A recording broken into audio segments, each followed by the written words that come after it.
Please like the video and share it so that it reaches many more people and you get sawaba, or rewards from Allah. This could be a sawabe jariyah or continuous reward for you long after you are gone.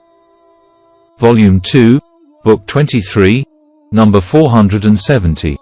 Narrated by Aisha. A man said to the Prophet, P. B. U. H. My mother died suddenly and I thought that if she had lived she would have given alms. So, if I give alms now on her behalf, will she get the reward? The Prophet replied in the affirmative. Volume 2, Book 23, number 471. Narrated by Aisha. During his sickness, Allah's apostle was asking repeatedly, "Where am I today? Where will I be tomorrow?" And I was waiting for the day of my turn, impatiently. Then, when my turn came, Allah took his soul away, in my lap, between my chest and arms, and he was buried in my house. Volume 2, Book 23, number 472. Narrated by Aisha. Allah's apostle in his fatal illness said, Allah cursed the Jews and the Christians, for they built the places of worship at the graves of their prophets. And if that had not been the case, then the prophet's grave would have been made prominent before the people. So, the prophet was afraid, or the people were afraid that his grave might be taken as a place for worship. Volume 2, Book 23, number 473. Narrated by Abu Bakr bin Ayyash. Sufyan at Tamar told me that he had seen the grave of the Prophet elevated and convex. Volume 2, Book 23, number 474. Narrated by Urwa. When the wall fell on him, i.e. graves, during the caliphate of Al-Walid bin Abdul Malik, the people started repairing it, and a foot appeared to them. The people got scared and thought that it was the foot of the Prophet. No one could be found who could tell them about it till I, Urwa, said to them, By Allah, this is not the foot of the Prophet but it is the foot of Umar. Aisha narrated that she made a will to Abdullah bin Zubair. Do not bury me with him, the Prophet and his two companions, but bury me with my companions, wives of the Prophet, P. B. U. H. in al-Baqi, as I would not like to be looked upon as better than I really am, by being buried near the Prophet. Volume 2, Book 23, number 475. Narrated by Amr bin Maymun al-Audi.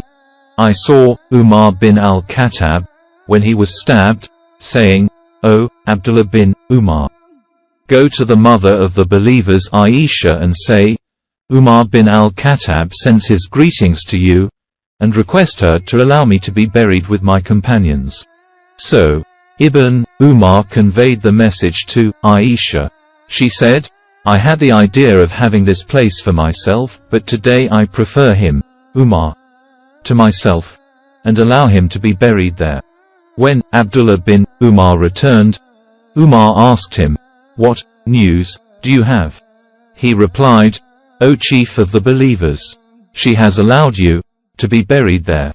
On that, Umar said, Nothing was more important to me than to be buried in that sacred place.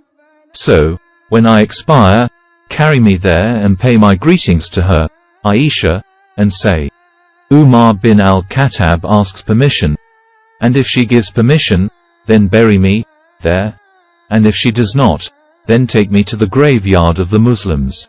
I do not think any person has more right for the caliphate than those with whom Allah's apostle, P. B. U. H. was always pleased till his death. And whoever is chosen by the people after me will be the caliph, and you people must listen to him and obey him. And then he mentioned the name of Uthman, Ali, Talha, Az Zubair, Abdurrahman bin Auf and Sa'd bin Abi Waqqas.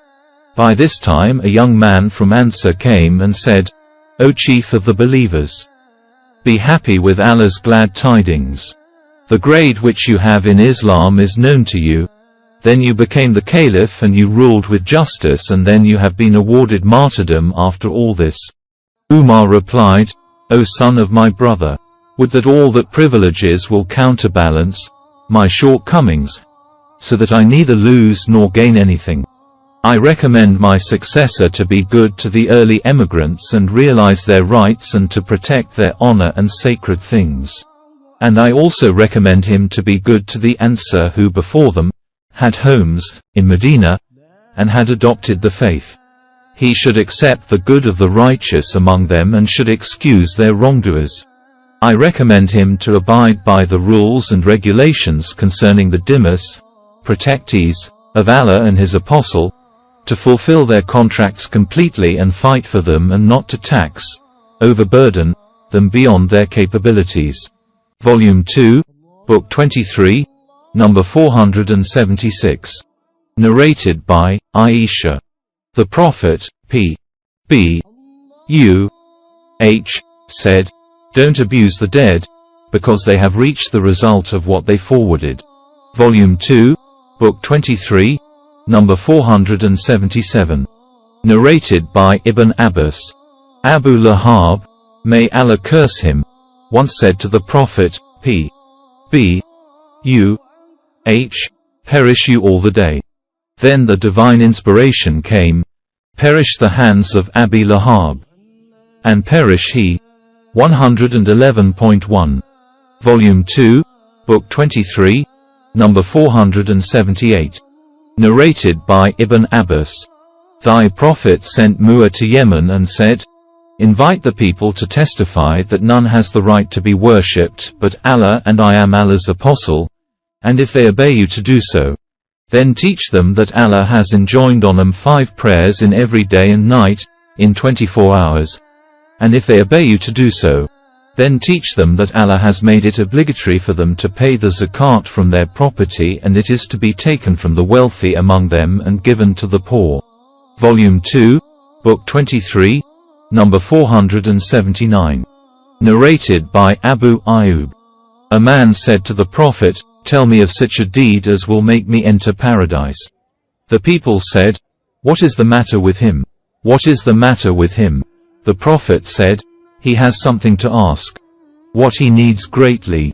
The Prophet said, "In order to enter paradise, you should worship Allah and do not ascribe any partners to Him, offer prayer perfectly, pay the zakat and keep good relations with your kith and kin." See Hadith number 12, Volume 8. Volume 2, Book 23, number 480. Narrated by Abu Hurairah. A Bedouin came to the Prophet and said, "Tell me of such a deed as will make me enter paradise, if I do it." The Prophet, P.B. U.H., said, "Worship Allah, and worship none along with Him, offer the 5 prescribed compulsory prayers perfectly, pay the compulsory zakat, and fast the month of Ramadan." The Bedouin said, "By Him, in whose hands my life is, I will not do more than this." When he, the Bedouin, left, the Prophet said, "Whoever likes to see a man of paradise, then he may look at this man." Volume 2, Book 23, number 481. Narrated by Abu Zur'a. From the Prophet the same as above.